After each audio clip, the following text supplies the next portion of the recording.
Vamos lá, começando pelo começo, né? Acho que primeiro ainda não tem claro, pelo menos na hora que a gente está gravando aqui, né? Ainda não tem claro qual que é a proposta do governo, né? Então, assim, foi ventilado um monte de coisas.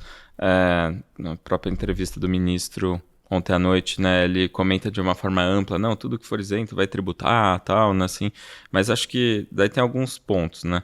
Então, primeiro, tá trazendo de novo esse tema, né? Que assim, novembro era vamos tributar, né, os isentos, né? Depois em março não, era brincadeira, não vamos tributar mais. Agora vamos tributar de novo.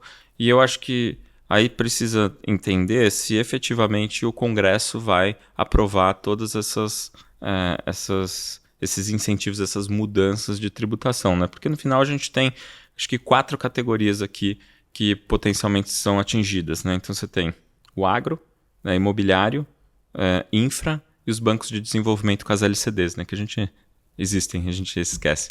Mas elas existem, foram criadas no ano passado. Então, esses são os principais investimentos isentos que a gente tem por aí. E aí tem que ver se efetivamente isso vai passar no Congresso, né? Porque, não sei, não tem também muita clareza de que, no final, a grande crítica que a gente está vendo, assim, tá tudo substituindo um imposto adicional por um outro tipo de cobrança, né? Quando eu acho que a grande crítica que tem sido feita é se não vai cortar despesas, né? Cortar gastos, né? Então não só trabalhar do lado da receita, que ninguém aguenta mais pagar imposto, mas se não vai ter alguma atuação do lado dos gastos ou se é para envolver o Congresso, né? Alguma discussão um pouco mais estruturante, né? Como o próprio o governo gosta de falar, né?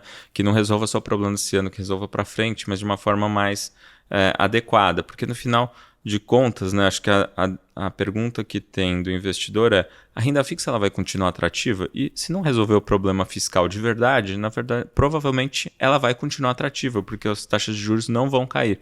Eu entendo que se a gente tivesse uma agenda mais construtiva para o país, provavelmente a gente ia ter uma queda de juros mais estrutural se efetivamente tivesse sinalizações, né?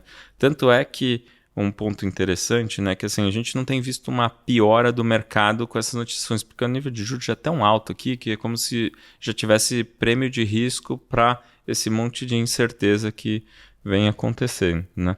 Mas é isso, então a gente hoje não tem ainda muita clareza sobre o que vai ser a proposta do governo e depois sobre o que vai sair do Congresso, né?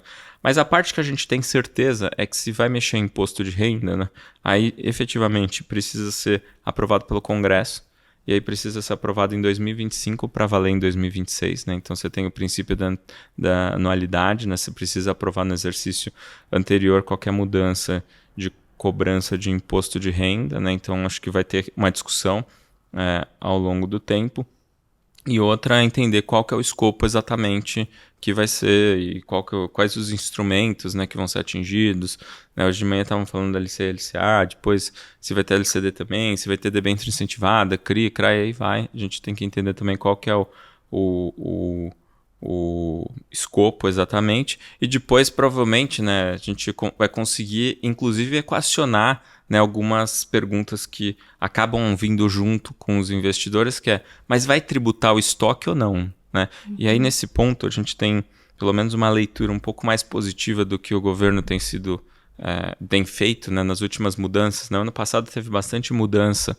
O ano passado, ano retrasado, no final de 23, a gente viu bastante mudança de regras nessa parte tributária, né? Mas em todas elas a gente viu respeitar os estoques. Ou seja, quem já tinha o investimento feito não foi afetado. Né? E o que a gente tem visto, né, todos os comentários que a gente tem visto são nesse sentido, de que qualquer mudança, além de ter que respeitar uma antecedência, vão preservar o estoque. Isso pode criar toda uma dinâmica ainda esse ano bastante interessante. A gente tem que ver o que vai acontecer de fato. Né? Tem muita gente que está pensando assim, poxa, se pode mudar as regras o ano que vem, então eu vou garantir, vou investir tudo que der Pode ter uma ainda corrida esse para ano. esses De títulos, né? repente uma corrida, né?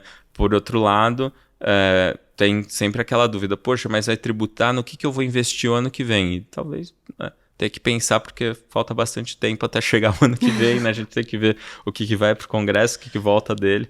Então acho que tem bastante água para passar debaixo da ponte ainda, né? Mas no final resumindo aqui, né, o que eu acho que são as principais preocupações, né? Então, primeiro, qual que vai ser efetivamente a proposta do governo, o que vai para o Congresso, depois se vai ter realmente um compromisso do Congresso, o que vai acontecer no Congresso, né? A gente viu as declarações hoje de manhã que não existe um compromisso prévio, né? Tudo vai ser analisado, de fato, pelo Congresso o que for enviado, e depois o que vai sair do Congresso, né? Então a gente tem que olhar tudo isso e tem que respeitar os princípios que estão garantidos pela Constituição, que é dos 90 dias, né, noventena, e depois o princípio da anualidade, que para valer no ano que vem tem que ser aprovado ainda neste ano, né? Então, acho que tem bastante coisa pela frente.